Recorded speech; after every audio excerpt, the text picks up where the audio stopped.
사도행전 2장 43절부터 47절까지를 살펴보려고 합니다. 오순절날 성령 받은 베드로가 많은 사람들 가운데 일어나서 하나님의 말씀을 전했습니다. 그때 사람들이 베드로의 설교를 통해서 3,000명이나 되는 사람들이 회개하고 예수 그리스도를 믿게 되었어요. 그들이 예수를 믿고 그걸로 끝난 게 아니고 그 이후에도 계속해서 사도들 곁에 머물면서 사도들의 가르침을 따랐다라는 것을 우리는 성경을 통해서 볼 수 있어요. 근데 그들이 사도들의 가르침을 따서 어떻게 신앙생활을 했는지 오늘 읽은 본문을 보면은 간략하게 얘기를 해주고 있습니다. 먼저 사도들과 그들이 모여서 공동체를 이루면서 살았는데 사도들을 통해서 놀라운 기적과 표적이 나타났다라고 이렇게 말씀을 하고 있습니다. 어떠한 기적과 표적이 나타났는지는 구체적으로 기록을 하고 있지 않기 때문에 확인할 수가 없습니다. 그렇지만 우리가 사도행전에 나타난 여러 가지 것들을 우리가 종합해서 추측을 한다 그러면은 아마 사도들을 통해서 그 모인 무리들에게 이 성령이 임했을 것입니다. 너희가 회개하고 예수 그리스도의 이름으로 세례를 받으라. 그러면 성령을 선물로 받으리라 라고 이 베드로가 설교하지 않았습니까? 그래서 그 설교를 듣고 사람들이 회개하고 세례를 받았으니까 그 뒤에 약속 아마 성령 받는 역사가 일어났겠지요. 그래서 그 3,000명이나 되는 사람들이 다 성령 체험을 했을 것입니다. 그들이 뭐 방언을 하기도 하고 뭐 병이 낫기도 하고 여러 가지 성령 체험을 했을 거라고 추측을 할 수 있고요. 또 사도들이 어떤 안진뱅이를 일으킨다 할지 병자들을 고치는 것이 사도행전에 많이 기록되어 있잖아요. 그 3,000명이나 되는 사람들 가운데서 아픈 사람도 있었을 것이고 여러 가지 문제를 안고 있는 사람들이 아마 있었을 것입니다. 그런데 그들이 사도들의 도움을 받고 또 성령의 도움을 받아서 그런 문제들이 해결되는 놀라운 기적을 아마 체험을 했겠죠. 그래서 늘 어떤 고통 가운데, 질병 가운데, 뭔가 억압과 억눌림 가운데 살아왔던 사람들이 성령을 받고 그 속에서 자유를 누리고 기쁨을 맛보게 되었다라는 것이죠. 예를 들어서 마음에 우울증이 있어가지고 그냥 계속 우울하게 살던 사람들이 우울증이 떠나가고 성령의 은혜로 기쁨이 넘치면 그에게는 완전히 새로운 세상이 열리게 되는 거죠. 질병으로 고통당해서 늘 신음하며 아이고 하고 살았던 사람이 질병이 깨끗하게 치료되면 이제 날아갈 것처럼 기쁘고 즐겁고 아마 행복하겠지요. 가난에 찌들렸던 사람들이 빚을 갚고 경제적인 문제가 해결되었을 때 이제 살 것 같아 라는 그런 아마 소리를 지르게 되었을 것입니다. 그래서 3,000명이나 되는 사람들이 회개하고 성령 받고 기도하고 그 속에서 문제가 해결되니까 그들에게는 완전히 생각지도 못한 새로운 세상이 열리게 된 거죠. 그들의 마음속에 기쁨이 충만하고 감사가 충만하고 이야 이런 세상이 다 있었구나 아마 소망이 충만한 그런 삶이 열렸을 거다라는 것을 볼 수 있습니다. 교회는 사람들에게 이렇게 기쁨을 주고 소망을 주고 위로를 주고 새 힘을 주고 억눌렸던 사람들에게 자유를 주는 것 바로 그것이 교회인데 그 역할을 하는 방법이 바로 성령의 은혜가 역사하는 것이고 하나님의 말씀이 선포되는 것이다 라는 것을 우리가 알아야 돼요. 하나님의 말씀이 선포되고 성령이 역사할 때 억눌렸던 것들이 물러가고 어둠의 세력들이 물러가고 질병의 세력들이 떠나가고 하나님의 나라가 임재함을 체험하며 경험하며 느낄 수 있는 것이다 하는 것을 우리가 알아야 되는 거죠. 옛날만 그런 일이 있었던 게 아니고 오늘날도 사실 그런 일들이 일어나고 있고 일어나야만 되는데 그런 일이 일어나는 교회가 많지 않다라는 것 그것이 오늘날 이 시대 이 교회의 어떤 문제점이지 않을까라는 그런 생각을 하죠. 왜냐 그러면 오늘날 대부분 교회 성도들이 이성적으로 머리로 예수를 믿어버리려고 하기 때문에 모든 신앙을 다 이성으로만 하기 때문에 이성적으로 논리적으로 타당하고 합당하고 긍정할 수 있는 그런 설교만 하다가 보니까 어떤 영적인 파워 있는 그런 설교가 안 되기도 하고 또 그런 부분들이 부족한 이것이 어떤 교회 현실이다 라면서 우리가 알아야 되겠습니다. 이성적으로도 논리적으로 합당하고 타당하게 할 필요도 있지만 성령의 역사가 있을 때 그 속에서 생명은 일하게 되는 거다 라면서 우리가 알아야 돼. 예를 들어서 우리가 밥을 한 끼를 먹더라도 김에는 어떤 성분이 들어있고 멸치에는 무슨 성분이 들어있고 밥에는 뭐가 많고 김치에는 뭐가 많고 몇 그램 막 이렇게 이게 알고 먹는 사람들도 영양사들처럼 있겠지만 우리는 어떻게 해야 돼요? 그냥 먹어버리는 거지. 맛있으니까 그냥 먹고 배고프니까 먹고 근데 먹어놓으면 그것이 속에 들어가서 어떻게 돼? 자치 역할을 하니까 우리가 힘이 나고 건강해질 수 있고 활동할 수 있는 에너지가 만들어진 거지요. 그러니까 예를 들어 이거 뭐 그냥 칼슘이 얼마고 무기질이 얼마고 단백질이 얼마고 뭐가 뭐 오버가 됐고 뭐 다이어트 한 사람처럼 그렇게 해서 먹을 수도 있어요. 근데 그게 쉽지가 않잖아요. 그 다 이렇게 따지고 먹는 거 요사가 아닌 일반 사람들이 쉽지가 않잖아요. 근데 무조건 그냥 골고루 먹을 거야 하고 먹다가 보면 그것이 몸에 들어가가지고 그 역할을 감당한 것처럼 이성적이고 논리적으로 막 따지지 않아도 그냥 하나님의 말씀이니까 그냥 믿지 먹고 받아들이고 기도하고 믿다가 보면은 그것이 우리 속에 들어와서 영의 생명을 제공한다라는 거예요. 근데 너무 까탈스럽게 따지고 이것도 못 먹고 저것도 못 먹고 그러면 사실 먹을 게 별로 없어요. 뭐 잔류 농약 쓰고 빼고 뭐 빼고 막 하다 보면 먹을 게 별로 없어. 그러니까 그런 문제가 걸리게 될 수도 있는 거다. 그래서 우리가 알아야 돼. 그냥 이해가 안 되더라도 하나님 말씀은 아멘 하고 믿고 기도하면 주실 거다라고 믿고 우리가 기도하고 좀 생말로 하면 좀 무식하게 믿고 나갈 때 그런 사람들에게 성령의 은사와 능력이 나타나고 역사하는 것이지 머릿속으로 계산을 너무 복잡하게 하면은 하나님의 은혜를 받고 그게 굉장히 불가능한 건 아니지만 힘들어지는 경우가 많이 생긴다라는 것을 우리가 알아야만 됩니다. 그래서 사도들을 통해서 놀라운 기적과 표적이 나타나니까 그 속에서 사람들은 새로운 세상을 보게 된 거예요. 지금까지 자기가 유대교를 믿어왔고 그런데 유대교에서 보지 못한 완전히 새로운 세상을 보게 된 거죠. 그러니까 그들이 영적인 자유를 얻었고 기쁨을 얻고 평안을 얻고 행복을 얻고 소망을 얻게 됐으니까 다른 데 가기가 싫은 거죠. 그래서 공동체로 하나가 모여서 살아갈 수 있게 계기가 만들어진 거다라는 것을 우리가 알아야 돼요. 오늘날도 교회가 성령의 능력이 초대교회처럼 그렇게 막 다 나타난다. 교회에 와서 문제가 해결되고 병이 떠나가고 귀신도 떠나가고 우울증도 치료되고 뭐 건강도 회복이 되고 뭐 그냥 지혜가 자라고 막 이렇게 문제마다 막 다 해결되기 시작한다 그러면은 사람들이 어떻게 되겠어요? 교회로 몰려오게 되겠죠. 그렇죠? 그런 문제 있는 사람들이 교회로 다 아마 몰려오게 되겠죠. 그래서 교회는 잃어버린 그런 영적인 하나님의 은혜, 능력, 권세를 회복하는 것, 그것이 현대 교회에 이렇게 주어진 어떤 과제, 숙제다라는 것을 우리가 알아야 돼. 그것이 교회의 숙제고 성도들의 과제다라는 것을 우리가 좀 이해를 했으면 좋겠습니다. 그래서 그 결과 그들이 뭐냐 그러면 자기들의 소유를 다 팔아서 가난한 사람들에게 나눠주는 놀라운 역사가 일어났다라는 것입니다. 각 사람의 필요를 따라서 나눠줬는데 욕심내지 않았어요. 예를 들어서 제가 여러분에게 돈을 1,000,000원을 가져와가지고 돈 필요한 사람 손 드세요 하고 얼마 필요해요? 뭐 100만원이요? 100만원. 얼마 필요해요? 뭐 예를 들어서 50만원. 얼마 필요해요? 뭐 요구하는 대로 다 준다 그러면 여러분은 얼마를 얘기하겠어요? 액수를 적게 얘기하겠어요? 꼭 필요한 대로 얘기하겠어요? 액수를 좀 많이 요구하겠어요? 그냥 말한 대로 다 준다 라고 생각한다 그러면은 여러분에게 예를 들어서 100만원만 있어도 되는데 200만원 필요해요. 이럴 수도 있잖아요. 우리나라 사람들은 욕심내서 그럴 수 있잖아요. 그런데 이 유대인들은 그게 아닙니다. 유대인들은 이렇게 굳이 하는 날이 있어가지고 자기 집 대문 앞에다가 이렇게 통을 놔두고 거기다가 돈을 놔둔대. 이렇게 필요한 사람 가져가라고. 그러면 우리 같으면은 동네방네 다 돌아다니면서 다 가져올 거야 아마. 근데 유대인들은 집에 딱 자기가 필요한 것만 가져가고 그 다음 사람을 위해서 남겨놓는데요. 그래서 그날 해가 다 저물어서 가서 돈통을 보면 돈이 남아있는 경우도 있대요. 그게 이제 어떤 습관이죠. 그죠? 근데 우리는 어떻게 돼요? 유대인들은 광야에서부터 우리 훈련된 거죠. 내가 많이 먹으려고 양식을 잔뜩 걷어놨더니 다 벌레가 먹고 못 먹어. 근데 좋게 걷었는데도 먹는 부족한 거 없고 그래서 욕심을 내지 않는 그런 훈련이 좀 돼 있어서 그런 경우들이 조금씩 남아있는데 우리는 그렇지 않아요.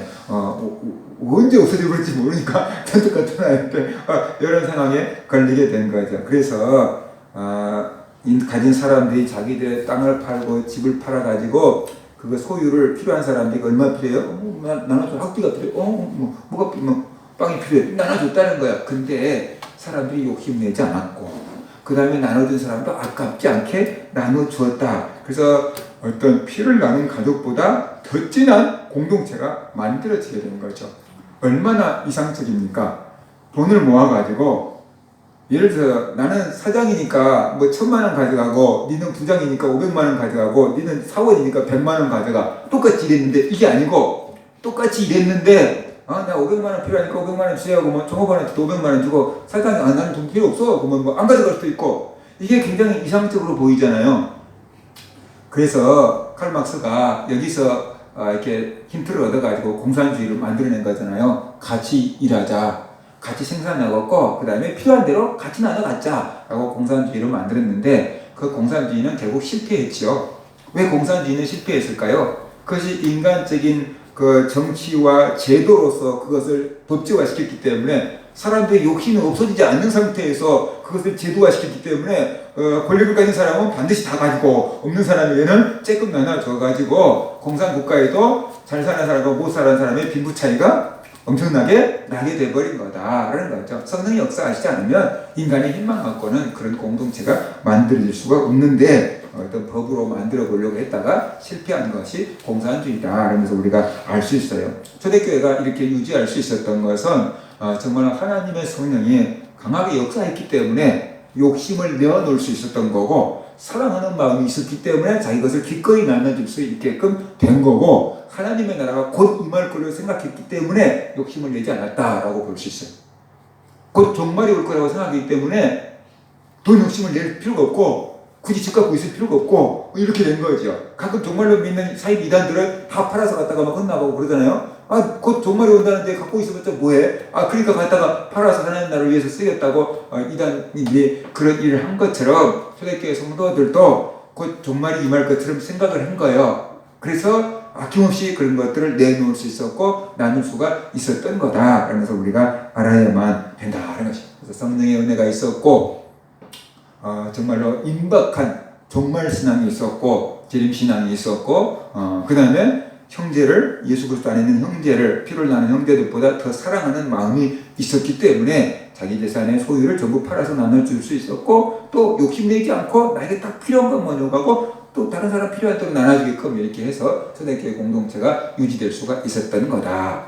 이것이 하늘나라 모형이 있거다라고 우리가 생각해 볼 수가 있는 거죠. 하늘나라에서는 욕심도 내지 않고 네 것 내 것 없이 같이 그냥 있을 수 있는 그런 하늘나라, 정말 이 땅의 나라가 아닌 하늘의 나라, 성도들의 나라의 모형을 보여준 거다라고 이렇게 볼 수가 있습니다. 그 다음에 날마다 마금을 같이하여 성전에 모이기를 힘썼다라고 이렇게 말하고 있습니다. 일주일에 한 번 모인 게 아니고 날마다 교회에 모였어요.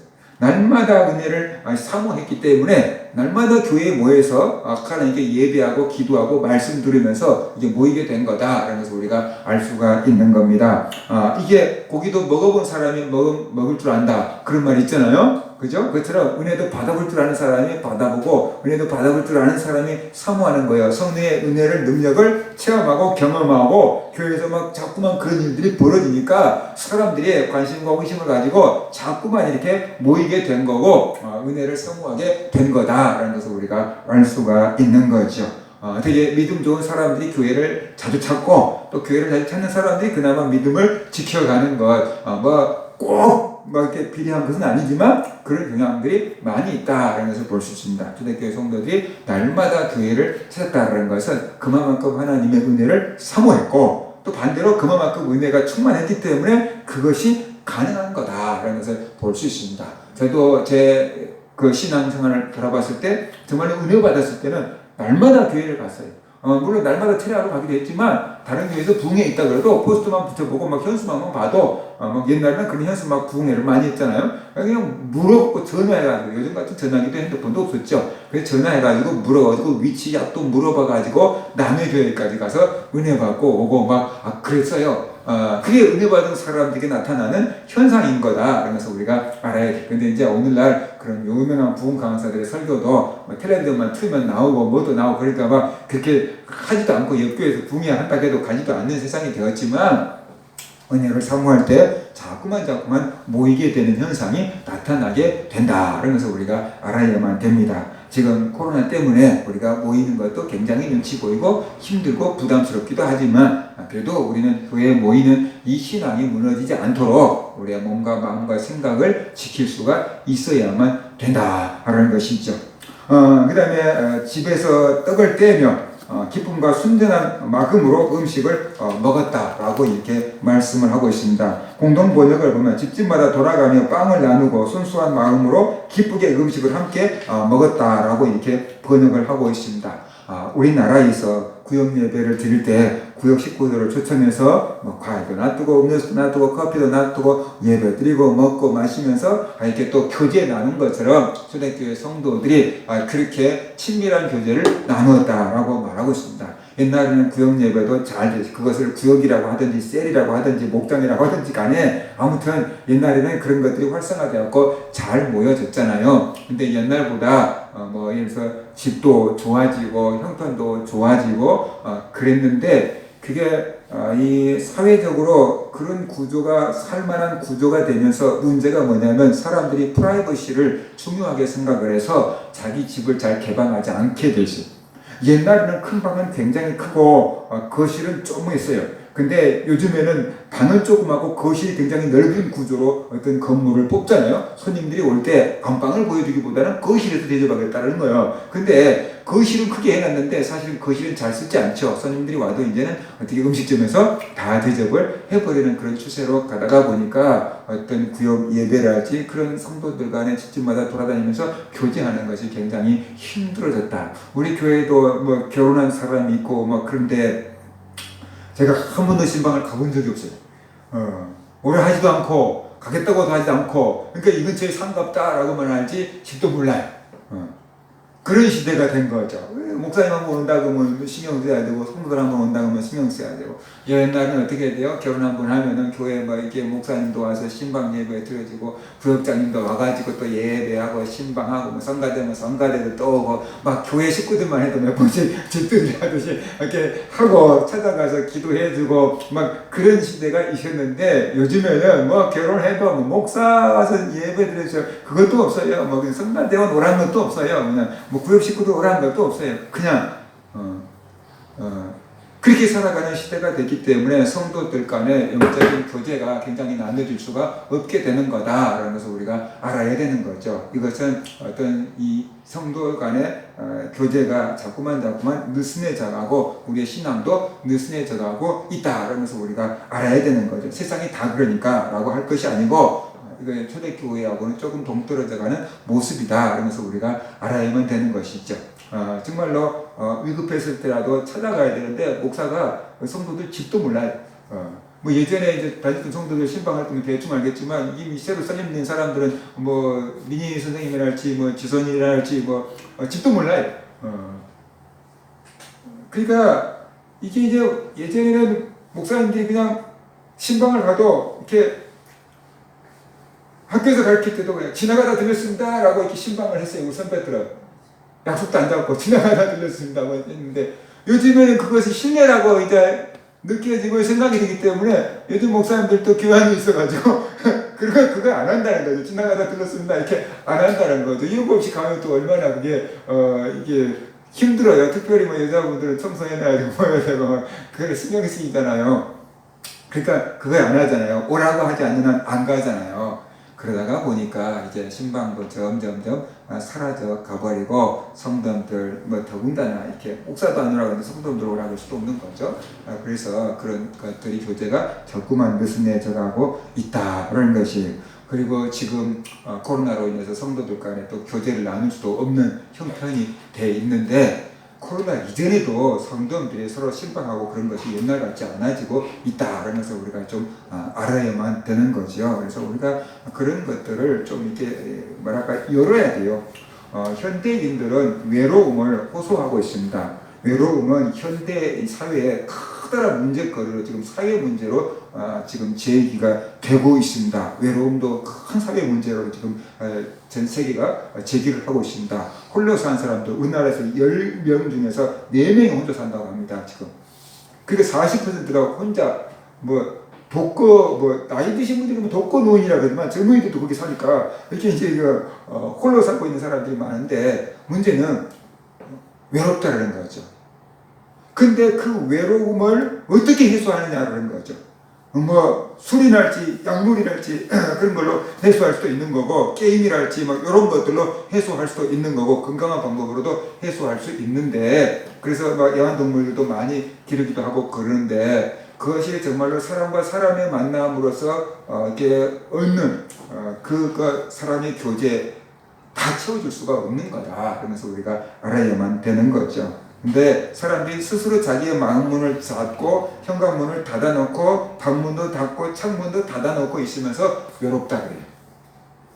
그런데 속은 진짜로 외로운데 겉으로는 외롭다고 표현을 안 해요. 그것이 현대인들의 큰 문제, 그리고 속으로 병들어가고 있습니다. 그래서 제가 그렇게 얘기했잖아요. 억만장자가 외롭다고 뛰어내려 버렸다고. 27층에서 뛰어내려 버렸다고. 그게 얼마나 큰 문제냐는 거죠. 앞으로는 그럴 사람들이 점점점 많이 나오게 될 거다. 그러면서 우리가 알아야 됩니다. 그리고 그들이 모여서 사랑의 교제를 나누고요. 하나님을 찬미했더니 성도 간의 모임이나 친교가 굉장히 중요합니다. 그런데 그 모임이 어떤 방향으로 가느냐, 그것도 중요하죠.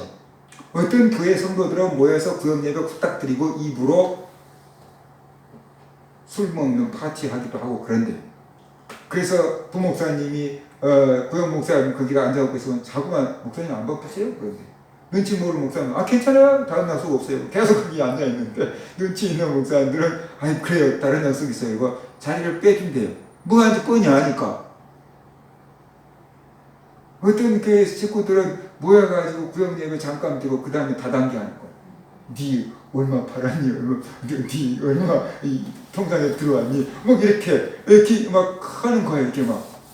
제 노예도 그 시찰에도 목사님이 있었는데 누가 들어와가지고 막 열심히 하는데 막 계속 전도를 해도 돼요. 나중에 전부 다단계 식구들인 거죠. 교회를 빌려서 다단계를 하는 거야. 전도가 된 줄 알았더니 다단계 식구들을 다 내려온 거야. 그래서 나중에 다단계 하지 말았더니 다 나가버렸어요. 뭐 그런 경우도 있다라는 거죠. 그래서 이 모임이 중요한데 그 모임의 방향이 어디로 가느냐 그런 거죠. 모여서 세상적인 잡담이나 잔뜩 하거나, 모여서 교회 험담이나 잔뜩 하거나, 모여서 그렇게 막 다단계나 하거나 그러면 모여봤자 하나님께 영광이 되지 않는다라는 거죠. 모여서 영적인 모임이 돼야 돼요. 교회 성도들의 모임이 영적인 모임, 하나님의 말씀을 나누고 간증을 나누고 기도해주고 위로해주고 그런 영적인 모임이 되어야만 된다. 김한재 목사님이 목사님 되기 전에 애들을 2명을 키울 때 얘기를 하더라고요. 하나가 계속 막 열이 올라오고 열병이 나오고 그거 하나도 신경 쓰여서 정말 힘들었는데 그 다음 해까지도 그러대요. 둘째 해까지 막 두 애가 막 열이 올라가는데 어떻게 해결해 볼 재간이 없어갖고 이제 초년생 엄마 때, 그러니까 애들이 아주 쬐끔했을 때 말이에요. 발만 동글동글 발만 동동다고 어떻게 할 수가 없고 그랬는데 구역 식구들한테 얘기해 주니까 막 구역 식구들이 막 기도를 해주기 시작했대. 근데 둘째 애부터 열 떨어지기 시작했어. 나한테. 구역 식구밖에 없었다라고 얘기를 하더라고. 자기가 목사님 되기 전에. 그렇게 구역 식구들이 모여서 기도해주고 사랑의 기도 나누고 위로해주고 세워주고 그런 모임이 돼야지 하나님께 영광이 되는 모임이 되고 영적인 모임이 되는 거다. 그러면서 우리가 알아야 됩니다. 그래서요 온 백성에게 칭찬을 받았어요.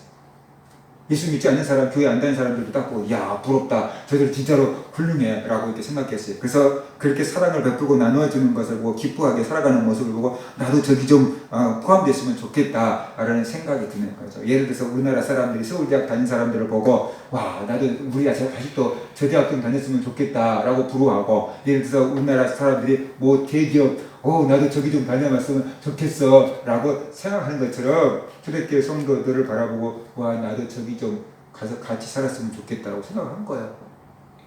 그렇게 행복하게 사니까 말이에요. 부러워했어요. 그래서 그 다음에 뭡니까? 하나님께서 구원받는 사람을 날마다 더하게 하셨다. 그래서 초대교회가 부흥하게 되었다. 그러면서 우리에게 말씀을 해주고 있습니다. 나와 다른 사람과 함께 한다는 것은 절대로 쉬운 일이 아닙니다. 가족이지만 나와 성격이 다르고 습관이 다르고 생활 스케일 그 타임이 다른 사람들이 있잖아요. 얼마나 힘듭니까? 가족이라도 힘들어요. 그런데 가족도 아니에요. 성격도 다 달라요. 직업도 달라요. 빈부도 다 달라요. 나이도 다 달라요. 그런 사람들이 3,000명이 모였는데 한마음 한뜻으로 모여서 정말로 사랑하고 믿음 안에서 교제를 나누며 살아갔다는 거죠. 그것이 인간적인 힘으로 가능할 것 같으냐는 거죠. 아이고 우리 가족 4명도 힘들어요. 부부 2명도 마음이 안 맞아서 난릴 거예요. 그죠? 근데 3,000명이 된 사람이 그렇게 한마음 한뜻이 되어서 서로 사랑하며 아끼며 살아갈 수 있었던 것은 하나님의 은혜가 그 가운데 역사했기 때문에 가능한 거다. 그러면서 우리가 알아야 돼요. 오늘날 우리나라가 얼마나 뿔뿔이 나눠져 있습니까? 남자와 여자로 나눠져서 싸우고 나이 든 사람과 이제 어린 사람들이 나눠져서 세대 간의 갈등을 겪고 전라도와 경상도가 나뉘어져서 싸우고 여당과 야당이 나뉘어져서 싸우고 정규직과 비정규직이 나눠서 싸우고 얼마나 많이 싸우고 있습니까? 이 나라가. 우리 인간의 힘으로는 그거 하나 되게 할 수도 없고 화목하게 할 수도 없어요. 누군들 안 붙여보려고 화목하게 해보려고 안 했겠어요? 그런데도 뭐 이 싸움이 끝나는 거 아니에요. 그죠? 하나님의 은혜가 역사할 때만 끝나는 거다. 그래서 우리가 알아야 됩니다. 그래서 우리 모두가 다 기도하고 성령의 은혜가 충만할 때 정말로 우리나라가 하나 될 수 있고 우리 교회가 하나가 될 수 있고 우리 가정이 그리스도 안에서 하나가 될 수가 있는 거다. 그러면서 우리가 알아야 됩니다.